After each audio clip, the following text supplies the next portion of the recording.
action here. All right, we had a little bit of technical difficulties, folks, but we are here now with Clay Dockery on play-by-play and Matt Dwyer here with me. Hello, everyone. All right, third time's a charm on that, I'm hoping. Texas Hill Country Heat already have a 2-0 lead in this game. They've gotten out to a quick start against the Rogues. Heat are one of the favorites to win this entire tournament, along with Cavalry. And the Rogues are the B team made up to this weekend of a bunch of players from Macaulay, the B team of the Warriors. They have a brand identity that's been around for a few years, but they are mostly Macaulay and NYU students because Macaulay and NYU were both not allowed to play sports this year. So they have been allowed to play under the Rogues banner here at this Quidditch Cup in the club division. So these are a bunch of college players getting their first real experience. I'm really happy that they all had the opportunity to do so. I'm glad that the Rogues were able to give this opportunity to players who, wanting the love of the game, being able to continue to play while their schools are unable to do so. And that is another drive and dish from the Heat, number 20. That's Dorset.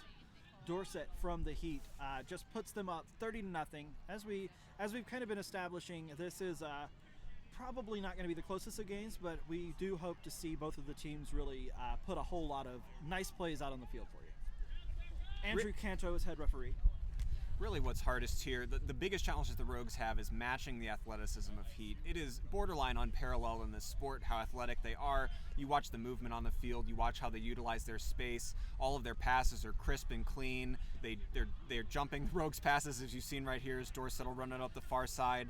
They're very ready and willing to make an athletic play to score and to be good on D. And if you get past those athletic chasers, the beaters are incredibly physical and dominant with their throws. And that's passed behind the hoops. Number 23 for the Heat with that goal. We don't have that name in yet, but we'll get it as soon as we can. We definitely ask everyone out there to please fill out your forms for on-air commentary. It's really helpful for us. Lets us get information about you out to the viewers a lot more posh. easily. Administrative details, Clay. It only makes our jobs really hard. What do they care? That's beat. The Rogues are trying to make a nice play behind the hoops, but the Heat once again clean it up. Krugman was looking for an angle there, but Heat is just—they're looking too good on on the defensive end, cutting off his angle as Langlenet easily handles one and scores. Yeah, Langlenet again, world-class player, just dominant when out on the pitch. Probably something I don't know if the Rogues were aware of. They have a couple Team USA players and Team Mexico players on this Heat team. Keeper number 34, Miguel Esparza, playing for Team Mexico, was also MLQ MVP, I believe, last season. Yes. I think he's very good. Dominant player. Probably, oh, there we go. Oh, yeah, see, there he is. Esparza takes it.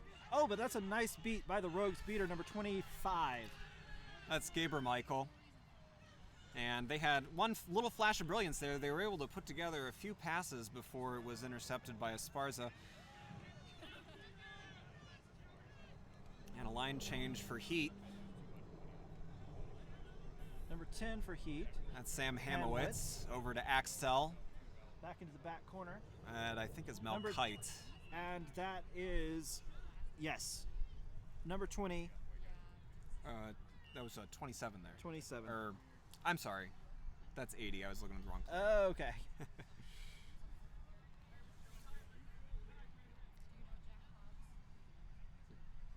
right. Rogues still looking to put something together. I really liked how they've kept their heads about them despite the fact that they are now down 60-0.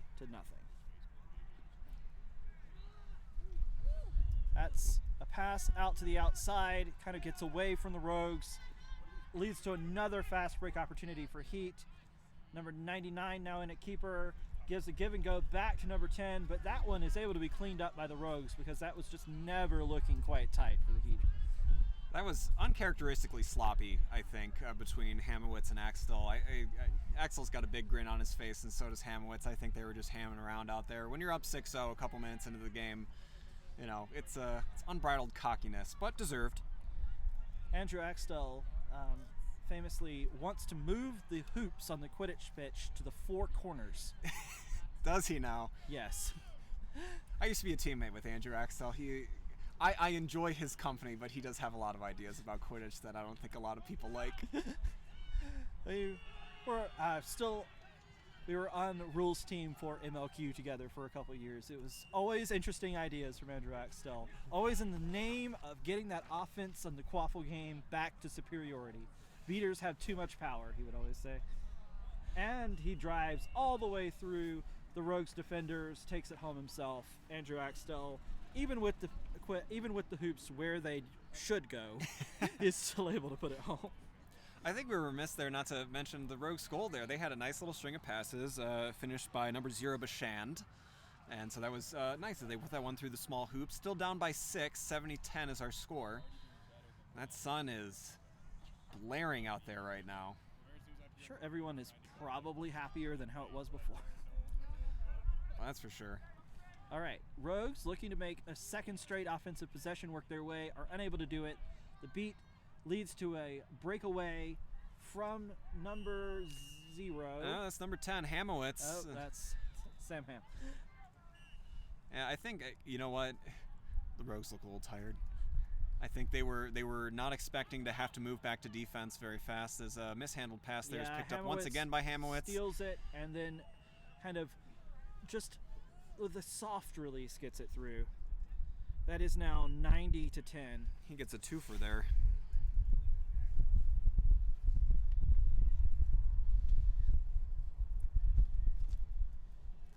Jailoa in at keeper for the Rogues now. Looking to make something happen. Heat splitting their beaters very, very wide. They're covering the outlet pass, Jackson Johnson is. Pass down low is mishandled by Rogues and stolen. Just taken right out of her hands.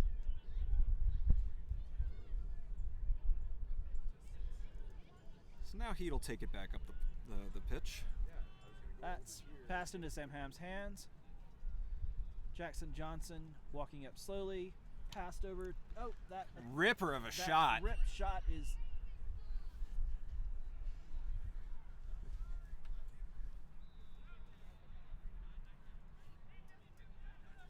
And we have a salvage of play here. Not really sure. Yeah, that's because it was a goaltend. The shot from number 80 went through.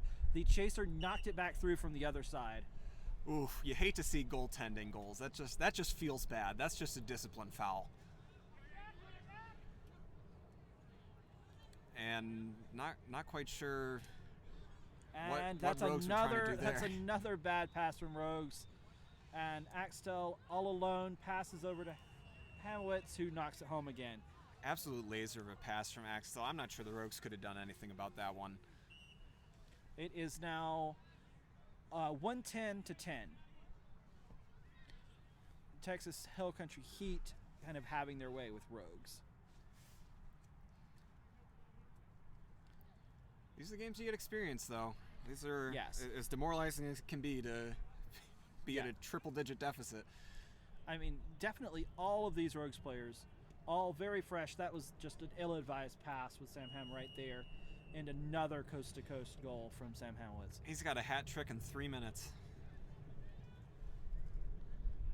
It is now 120-10. Rogues need to start just making really controlled plays. Just try to play their game. Try to get as much experience as possible out of this.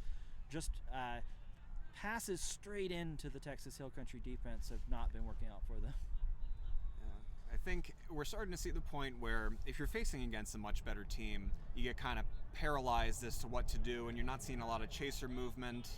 You know, you've got Bashand up top, you've got Verbenek down low, and she kind of moved to the inside to receive the pass, but she was quickly smothered. That's, you know, like it's a good thought, but you start to get into this paralysis like, man, it's like no matter what we do, they're there. They're on top of you. They're intercepting your pass. They're beating you. Eric Reyes, number 41, in at chaser for the Heat. And passes up top to number 80. Who was 80? I'm pretty sure that's Melkite. If I'm wrong, I'm so sorry.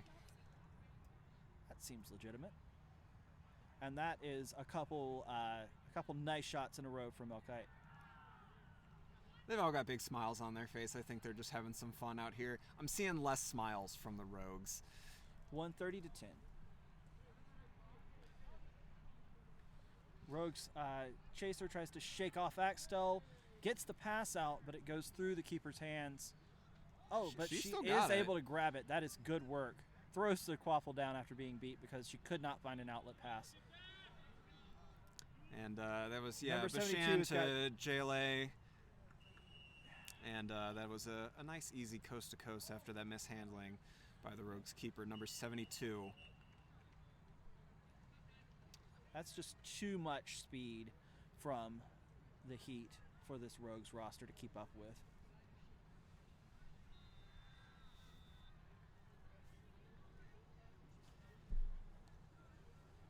So if you're the Rogues, what you talking about right now? If I'm the Rogues, I am talking about how you want to get as much good experience out of this as possible. That you don't want to get, as you were saying, frozen out there. If I'm the coach, I'm saying make our plays. They are more physical than us. They're more experienced than us, and they are going to take this game. But we need to do our best to make plays we can take away from this game. With some positivity for the future. There were a couple passes early in the game. Their one goal, they can get another goal out of it. I think they want to do something like that. Just take the opportunities that come up to them. There will be few and far between, but they need to make the most of it instead of playing sloppy and frozen. I think that was very well said. You should have been in the huddle talking to them. I hope that's what they were saying.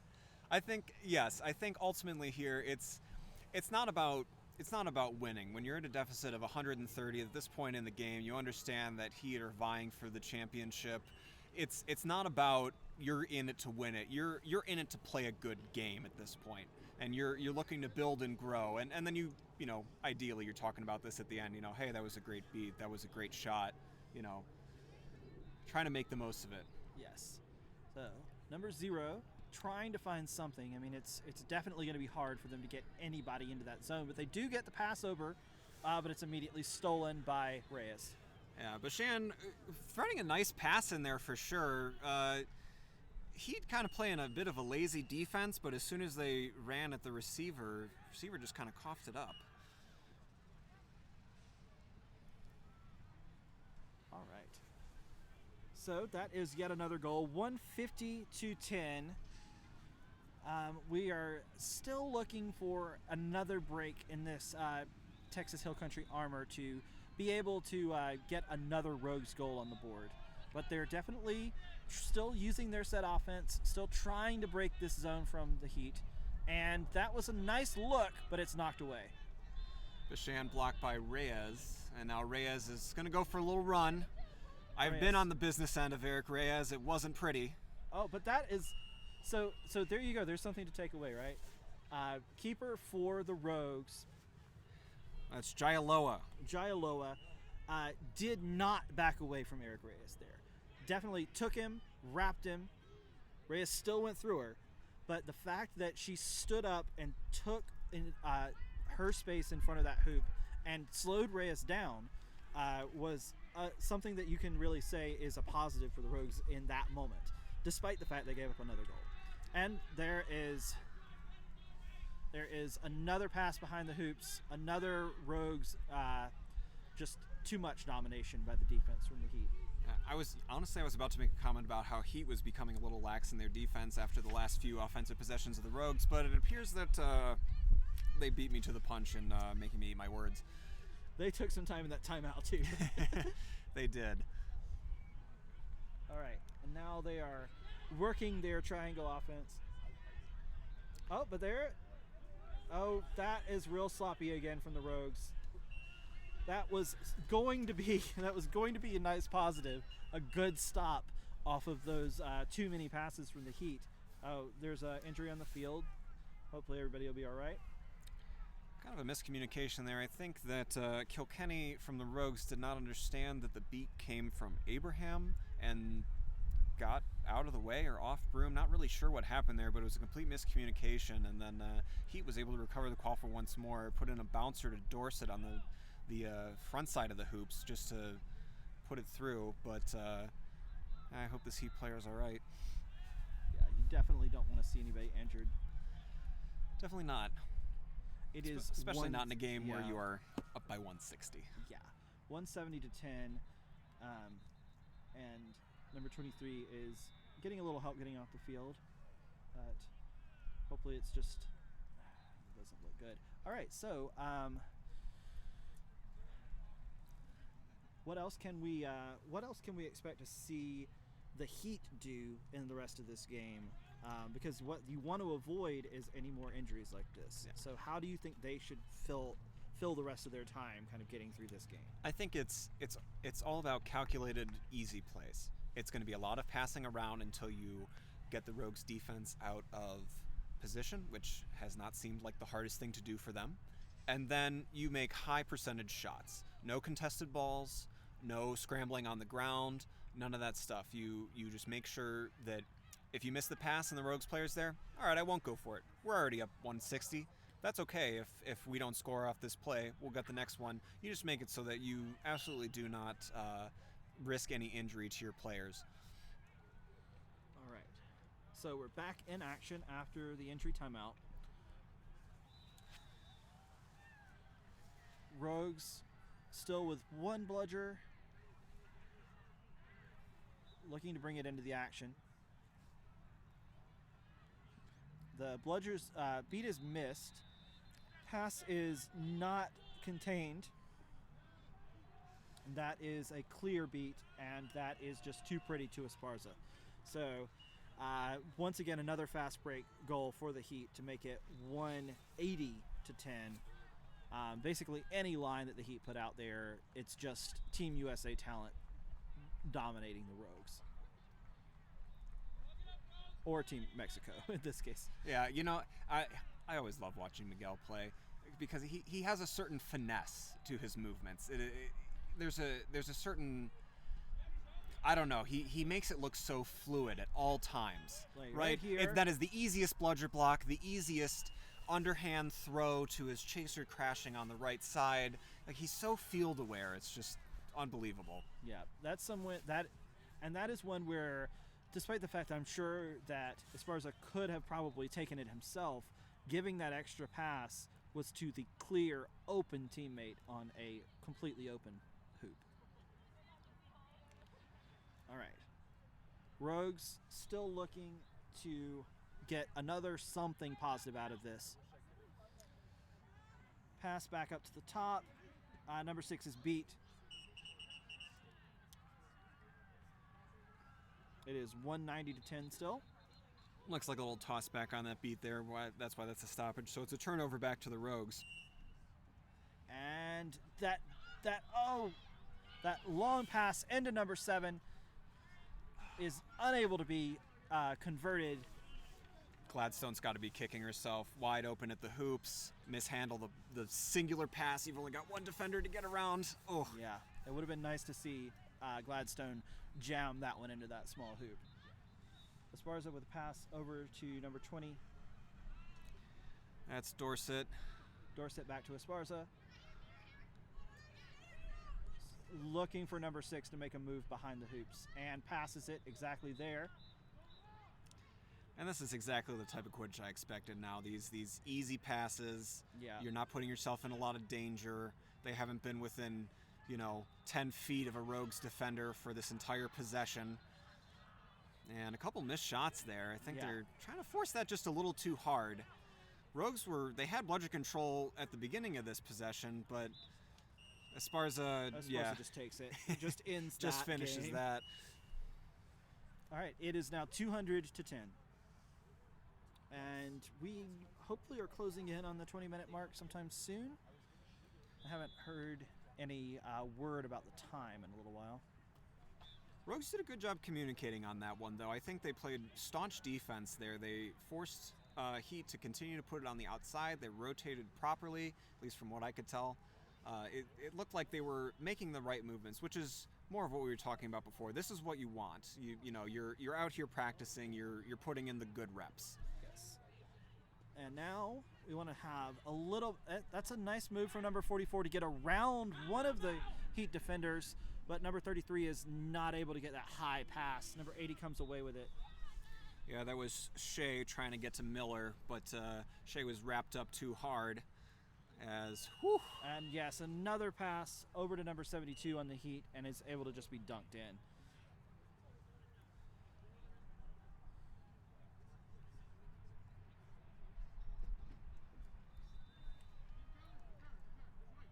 There are 2 bludgers on the ground? Okay. Yeah, they finally got them, but it was unclear. The Rogues took a really long time to notice that. I don't know what was happening there. All right. Esparza tries to dodge the beat by Abraham as Shea rips a shot. No good. Shea's shot is just barely no good, off to the right of the tall hoop.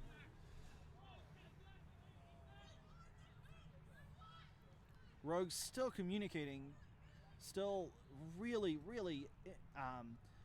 trying to hype up their team out on the field. I don't think this is a game you can be in your own head. You have to communicate all the way through. I think when you give up, when you stop communicating with your teammates, then that's the end of it, and it's no fun. You're not learning anything. You're just going through the motions.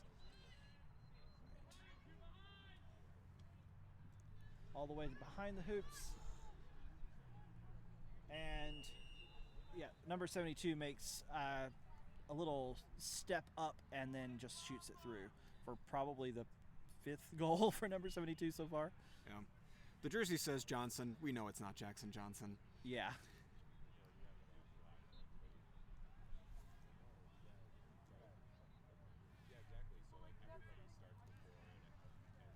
Rogues bring it up slowly once more. Over to Shea. Shea looks to make a move. Actually gets a pass completed. And over to Miller. Miller gets the ball stripped, tackled, and Esparza comes away with it. Now, Esparza is still keeping this nice and slow. It is 220 to 10. No reason to rush.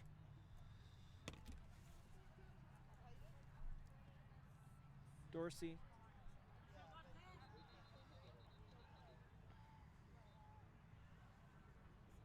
All the way to the right side. All the way, yeah, the same quadrangle passing, just waiting on the Rogues to step out of position for a second and then drive to the hoops. I don't know if they're trying to get Fields to do anything. I think she was just preoccupying the beater there. She wasn't looking to throw. She was practically standing on their hoops, but they didn't seem to want to engage her. I don't know why. So once again, they pass around about 4 times and then take a drive shot and score. 230 to 10.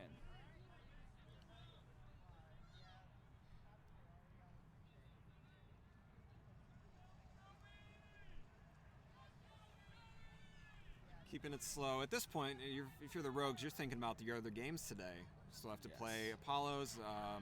I believe still have to play Orlando Spider Knights. Those are probably games where they are hoping to do a bit more damage. Yes, this Rogues team has a better chance against those. All right, so we are closing in on the 20-minute mark here. That was the 20-minute stoppage. So the Snitch will be coming out. The set score will be set at 300. Our Snitch is blocking the scoreboard.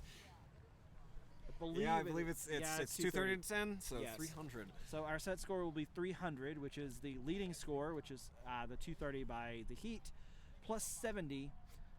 Catching the Snitch will be worth 35 points, and the first team to hit that 300 mark will be the winner.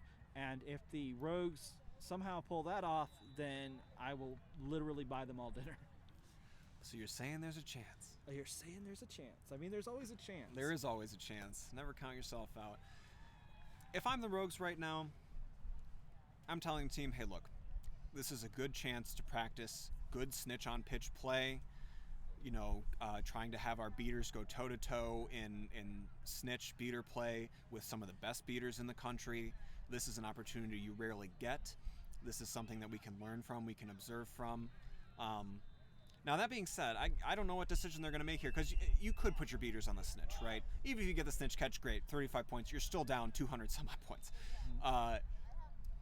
But at the same time, you can get the experience. So I'm curious to see what they'll do in this situation if they manage to get bludgeon control back. I feel like if you can't get bludgeon control on this, you help your Seeker when you can. Otherwise, just get it back in the Quaffle game. Try to at least slow down the assault that the Heat is about to give. Yes, I would agree with all of those points. I think that it would probably be in their best interest if they can get bludgeon control, definitely, as you said, to just use the practice. Just try to work on getting the Snitch. There is another goal by Esparza. There was an open goal, nobody in front of him. So Hey, it's already 240. Good effort by the beater, number 12. Unfortunately, we don't have your name number correlation. Apologies. But they put in a good effort trying to stop that. Esparza just had really great field awareness to know that the beat was coming. And looks like Heat is putting a beater into the Seeker game and then dropping back. But that is a goal for Rogues. And was Esparza beat on that one? I think he thought that he was in the keeper zone, but he might already stepped out. And so, yeah, that'll be a turnover to the Rogues. Rogues score. It goes into Miller's hand. He gets beat. Yeah, Rogues with the goal and getting out with the Quaffle almost immediately, but still the Hill Country Heat defense is just too strong. Another goal to make it 250 to 20. I think this is the biggest combination of Seeker and Snitch size that you will see. Eric Reyes, number 8 from Rogues, that's Kogan, and our Snitch, Derek Parker, hailing from the Great Lakes, Bowling Green. Shout out. Yes. Parker's a very good Snitch. He's a big boy. And Eric is a big boy, and Rogan is a big boy. That is a lot of big. Number 44 is beat. Shea handled that beautifully. The beat was just right there. Esparza, no defenders. Once again, coast to coast, 260. 260 to 20. Fields just giving Reyes a little more time with that Snitch. And they're not like closely dedicating the beater, you know? Yeah, the beater rolls up whenever number 8 kind of gets anywhere near. Fields just takes him out and then drifts back into the Quaffle game. Yeah. Kogan's number 44 has an open hoop, and there it is. That is Shea with a goal to make it 30, 260 to 30. Stoppage of play. Stoppage there. Esparza picked that one up after the goal and just went coast to coast. No Rogues were on the other side of the field. Has anyone made an awful bring the heat pun yet? No one has. Okay, good. Well, don't let me be the first. We'll save that for bracket play. Yes. I'm sure that's when all the terrible puns will come out.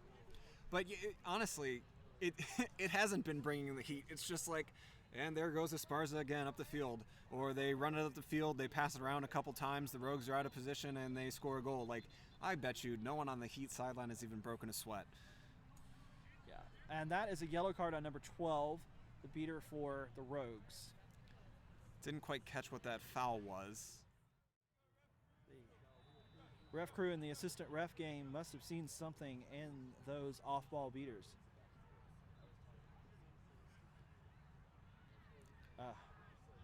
Was it after Esparza's goal so that Heat gets the ball right back? No, I think it was... Oh, good question. Well, that's he was ready much faster than all the other chasers. Yeah, Esparza just had about 4 steps on every one of those Rogues chasers. Great reaction time. It is 270 to 30. We're closing in on that set score.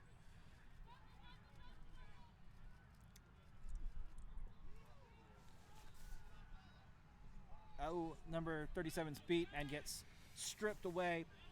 Harding's been having a difficult time of it on that left side. That shot from number 80 goes too low for that middle hoop. Aside from Harding's one goal earlier where he drove it in, I feel like he has received a lot of beats, a lot of missed passes, a lot of hits. It's been a difficult go of it. Yeah. Definitely true.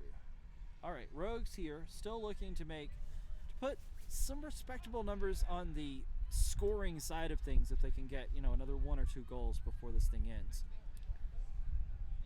They can't do it like that. Pass straight into the middle, nothing but Esparza, nothing between Esparza and the hoop. Tireless. Simply tireless. Just a bit more to go. Rogues still looking for, so now it's 280 to 30. 2 more goals before Heat would end this thing, or the Snitch catch. Either of those things, and the Heat will put this one over, out of the way. Parker seems to be handling himself. He's got number 3 from Heat and number 7 from Rogues, Gladstone. But seems to... Oh, and looks like Gladstone may have come away with it. Did come away with it. You're welcome for speaking your catch into existence. Parker was very entangled with number 3 from Heat, and Gladstone just came in on that left side. Inside hand. That was a good move. Is that called off?